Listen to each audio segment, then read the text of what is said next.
The Olympics are fast approaching, so it's only timely we had Serenity Douglas on with us. She is a track and field analyst, MC, reporter, also working at CBS 19, Tyler, Texas, doing big things as a sports reporter and anchor. Was a track runner for University of Texas, and she is really involved in the space. We're going to tell her story here on the Honest Sunday podcast. I'm Bryan Fenley, call different sports for different networks, including some track and field as well.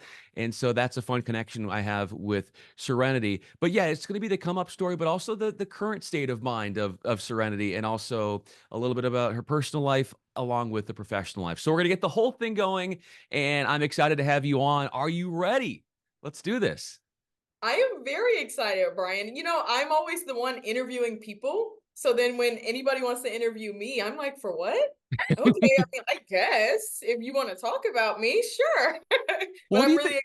excited. What do you think that's like? Because yeah, you're usually the one that's forming questions. You're the one that's looking for the story, and now you are essentially the story.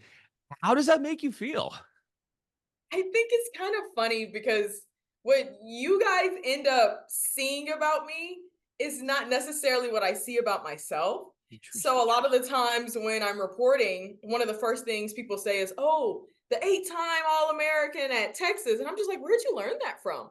And me, I'm like, "Serenity, you're a reporter. You're the one who has to like go out and find stuff too. What do you mean, where did you learn that from?" So you know exactly how it is to like hunt for things about people. But when it's done to you, I feel like, "Ugh, what else did you find?" So it's really interesting. Well, and what's really interesting as well is that you on LinkedIn and on social media, you've put these posts out where it gives people a behind the scenes look of a day in your life, as if to say, hey, look, yeah, there can be the excitement of being on air and on television, but that's only part of the story. And that, like you and having myself used to be working in local television in different markets, and it's a hustle, it's a grind. I mean, you know this better than anybody in what it takes to make it. And what you mentioned in one of those videos was that, look, sometimes the stories are not easily accessible. You can just go on Google and be like, okay, what am I going to talk about today? What am I going to put together in a package and run on the 6 o'clock news? So when you say the importance of embedding yourself in a community to get those stories that are hard to find, what is that tactic like for you? Well, when I was in my first market, I would think that when I clock out of work at 11 o'clock at night, when I'm off air, that means that my brain is shutting off and I'm going home and I'm watching Netflix all night. Like my Mhm. brain is not, I'm not on reporter mode. And then I slowly learned that that is just not the case. Your mind is constantly going on the news story for it, and it's constantly about like you have your reporter hat on all the time. So, like I said, if I'm thinking to turn my brain off on the reporter end, and I'm at Walmart and I see somebody who might be involved with, I don't know, an athlete, like they might be their parent.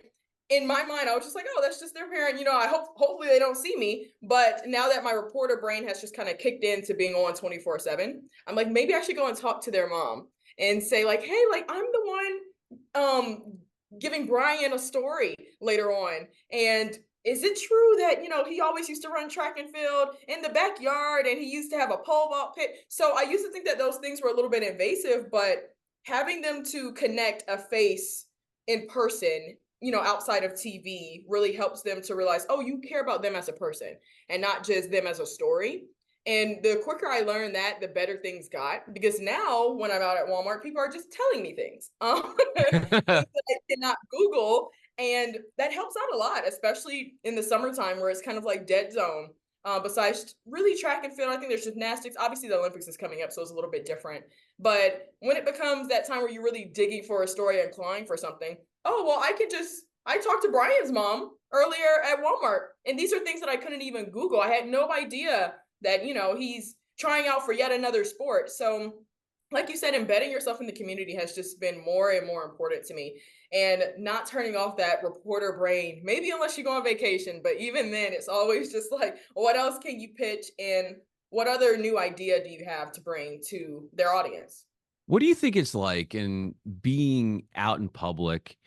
And obviously, there's so much to this job where it's satisfying internally beyond just being recognized in the community. There's so much more to that. But oftentimes people say, "Oh, look, you're on TV. You're going to be noticed by people in the community." When that happens for you, beyond just the superficial, what does that mean to you when people are out there recognizing your work and what you're doing? Honestly, it means a lot to me because that was a story. Sometimes you get so caught up in what work is and clocking in and clocking out, and it's hot outside. The story was a long time. If I worked a 16-hour day, the story maybe didn't even come out the way I envisioned it. But then when I get recognized and they say, "Oh, I loved that piece that you put out," it makes it feel like it was worth it. Because yeah, we're the ones on TV, but we don't necessarily get feedback besides from our consultants, our boss about our work. Maybe sometimes the parents will reach out and say, "We really loved it," but it just gets so categorized of like, well, that's your job. So then when the recognition does happen outside of work, it's like, okay, I'm making an impact because you don't really know who watches you. I don't go to the office and look at CBS 19's ratings every day and think, oh, the sportscast got this many views. I don't see it. And that's crazy to think about because old me would have thought, oh, you're on TV. Well, of course you're getting recognized. But when you're in it and you've been doing it for however long now, you just get so wrapped up in this is just work.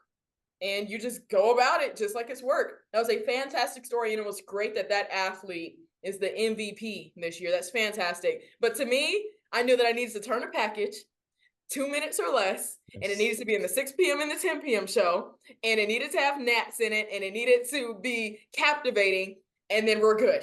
And now I get to go home. So getting recognized, it kind of it breaks you out of that just routine of it just being work home. And it's like, look, here's the difference that you're making in the community. That's so well said, Serenity. And Serenity Douglas is with me. I'm Bryan Fenley. You said, obviously looking for Nats and putting together packages, say for a 6 and 11.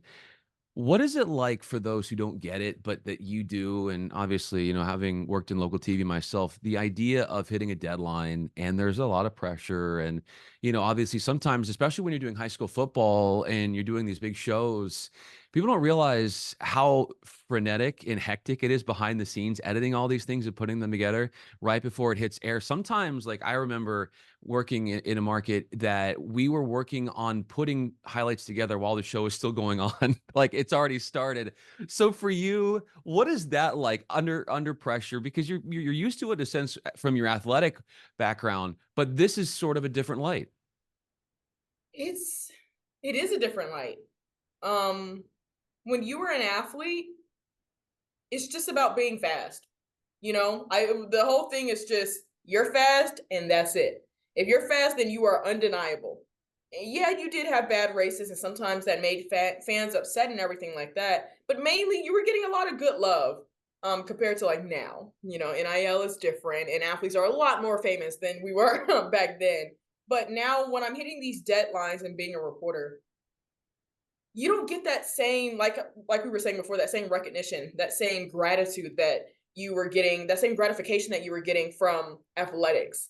When you're the athlete, you are the star. The reporter is not the star. And having to take myself back and realize it's not about you. And that just sounds so simple to say. Well, what do you mean it's not about you? Or some people are like, of course it's not about you. But it was once about me. So when you take yourself out of it and you're like, the whole point is the athlete. And how can you appropriately, accurately, and creatively tell their story? And that just needs to be your focus. And that is what I have made my focus. And putting myself in their shoes, well, how would I want to be best represented in what I'm doing? And that might have been a bad race. I might not be the best public speaker, but as a job as a reporter is to put yourself in their shoes, have empathy, and realize, okay, how can I, like I said, appropriately tell their story? And as long as you make that your focus, then all the other things just round it out. And hitting those deadlines, they do get tough, but just keep focusing on the athlete story. And they don't know about those deadlines. And that's why I put out those posts that I put out about here's 5 things that you didn't know. Like, one, nobody cares about you. I'm joking. But number two, it is kind of one of those things where it's like, here's what we go through. Deadlines are tough to make, but so what? Like, this is the world that you chose. And it can get tough, but just constantly trying to focus on the athlete is the best way to go. I love what you said, and I never really think about that, but that makes so much sense. So here you are the center of the story when it comes to being an athlete. And then you're having to totally change your frame of mind now that you're on the other side. That can't be the easiest of transitions from, hey, here I am running track. I'm the one that's getting noticed. And now all of a sudden it's on the other side. You are the one telling the story of those athletes. It had to have been, challenging at the beginning to sort of find your way to not put yourself front and center in a way. So it's really cool to notice that transition as well. Serenity Douglas is with me. I'm Bryan Fenley. And if we were to play off that analogy of, say, what is a sprint when it comes to this industry and what is a marathon, what do you look at when it comes to where you are now as a sprint? And then to what part do you say, okay, it's not a race that's 100 meters, it is a marathon more so in that sort of format? I kind of feel like the live shots are the sprint because Yeah. because Yeah. you are literally sprinting out there to do your live shot, and trying to set up. You don't have a cameraman. When I'm a silent reporter, I have a camera person helping me, but just talking station, TV station only. The live shot is the sprint because it's quick. You have your 1, 2, 3 hit about what's going on. It's pretty ad libby. You're really just talking about what people see behind you, about what's about to happen or what just happened. And the stats are coming up as you're talking, or sometimes the stats are pre-made before you go on. It really just depends. But the marathon is the business as a whole, because it's not going to be that one story that makes you take off.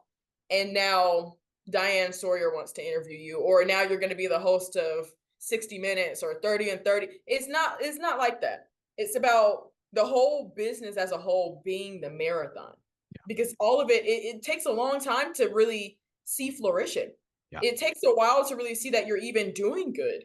So I think with when I started in my first market, I'm like, I just interviewed an NFL player.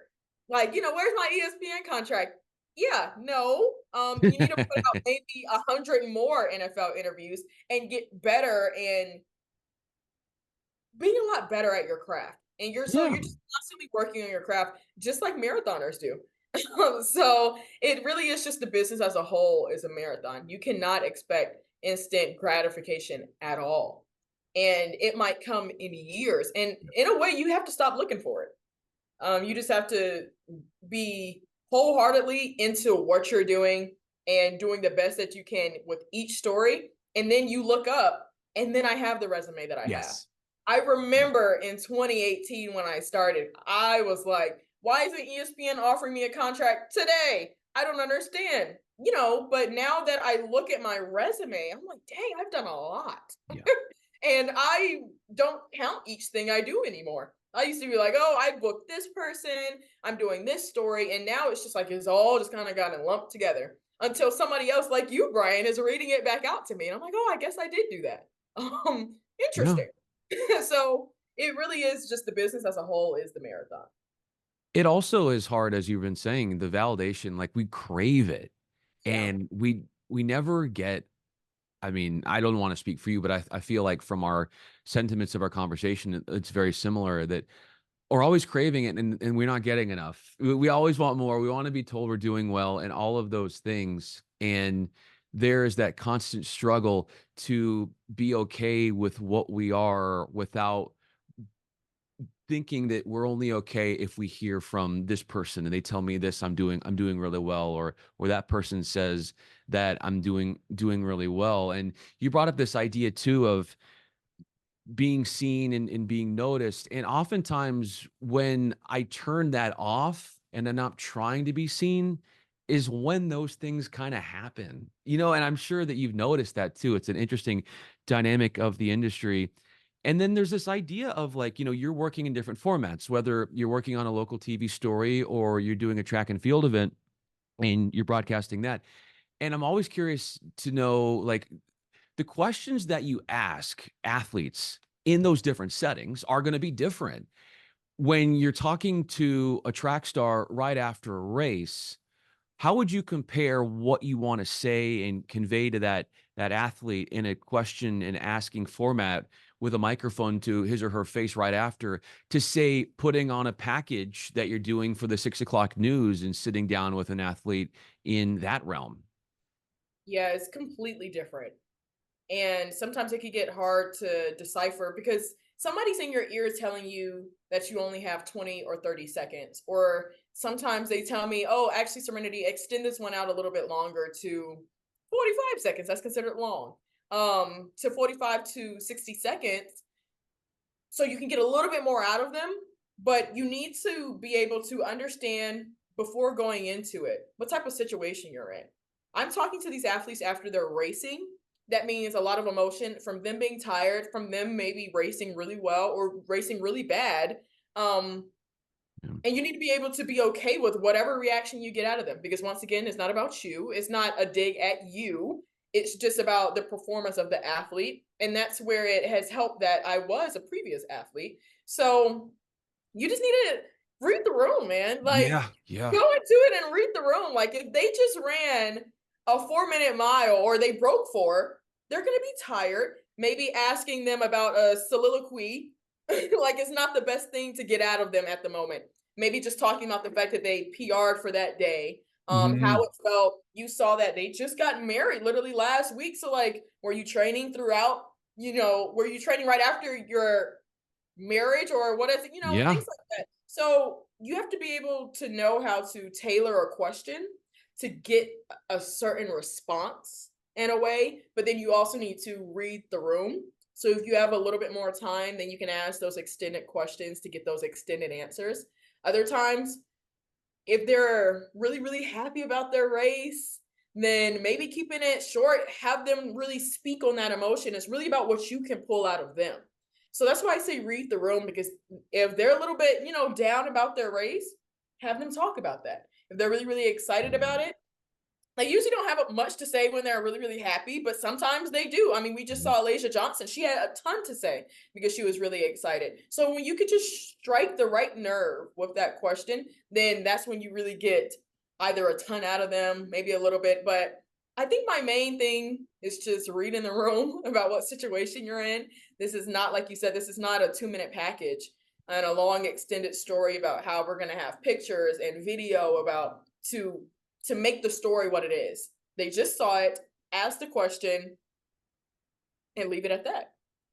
Yeah, you said it well, and I know you've mentioned before how, like, you didn't really from what I understand, you didn't wanna go pro as much as maybe you could, or maybe there was an avenue there, but obviously you had a passion for media. Even though you didn't go the pro route when it comes to being a track athlete, how much when you follow these athletes and you're working on these events and then we're getting the Olympics coming up, are you gonna be living vicariously through them, even from what you did in college to knowing a lot of these athletes personally? What's funny is last night I had a dream that I made it to the Olympics. No way. And Oh my gosh. I haven't dreamt about running in so long.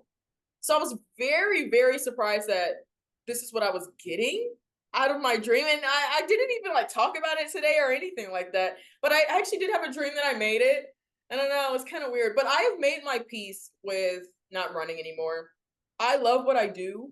And I think I would have missed track a lot more if I didn't love what I did. Yeah. And I'm also still in the space. So it's not like I did try. I sat in a cubicle. That's why I'm able to talk about it. I sat in a cubicle after leaving Oregon for the last time racing in my final race, and I hated it. So I was like, I need to get back in the field, but I get everything I need from being a reporter. All of the satisfaction I need from still being in the action of sports. And I realized that that's just exactly what I needed.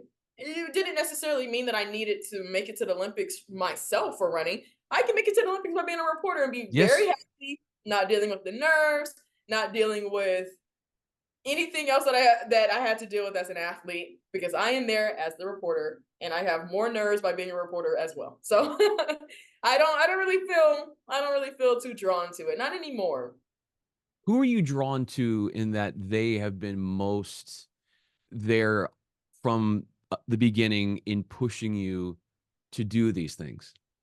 To do reporting To or do like reporting, to be at your best, whether that's as an athlete. I mean, we're going back to your childhood where there were these people in your corner that sat by you and wanted what's best from you in whatever facet of your life? For sure, my mom.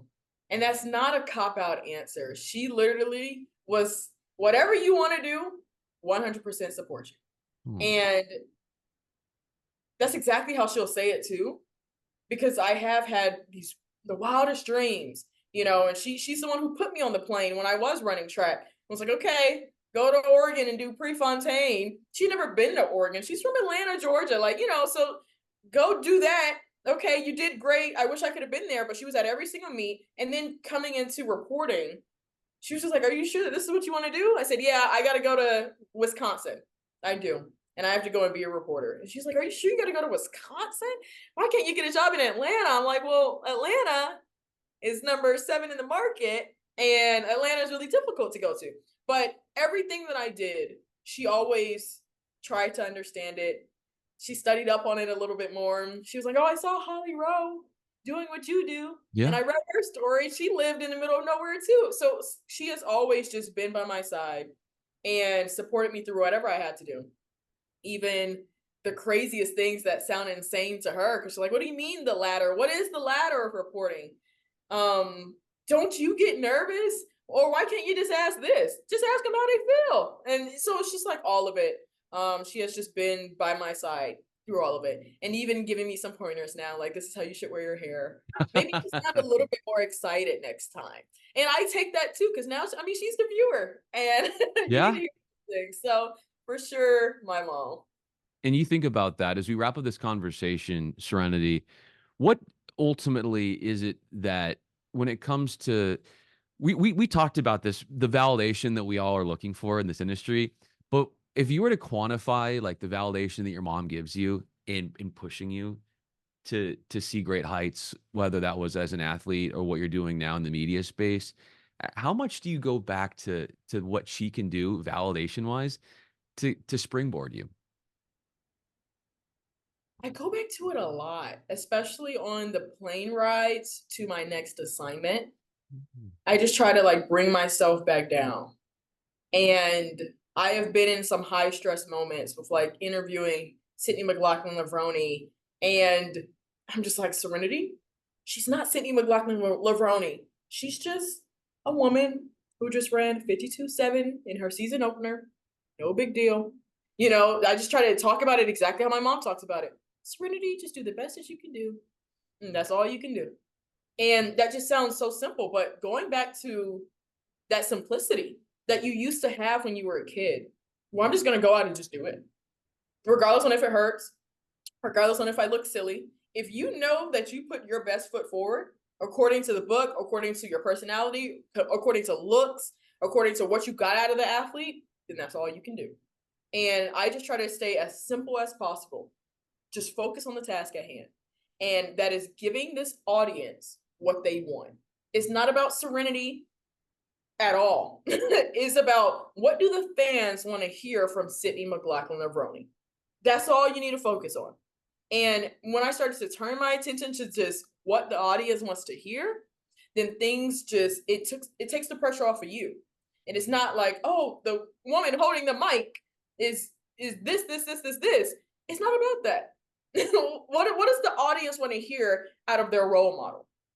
Oh, they might want to hear what she ate this morning. They might want to hear that she was dealing with some nerves this morning. They might want to hear, well, what's her next steps afterwards? So if you can just keep focused on those bullet points, which is exactly like what my mom would tell me, not in those technical words, but just do the best you could do, put your best foot forward, then that's how I get myself through a lot of these situations. But it's always the plane ride over there or the drive over to any situation that I'm about to go into. That's always like where I have like alone time to just like hush and like focus. And then I also turn on ESPN. I just hear how things are done because it feels like I'm all of a sudden forgetting how to do my job too. um, so hearing some reps helps as well. But to just stay simple. Don't get too creative. Just stay simple and do the best that you can do. Here's the irony as we conclude this conversation, Serenity. When you have decided what you have, to realize and see that the story isn't about you, and you kind of get out of the way and you are sort of the messenger for what the actual story is. Doing that sort of action helps you gain fans.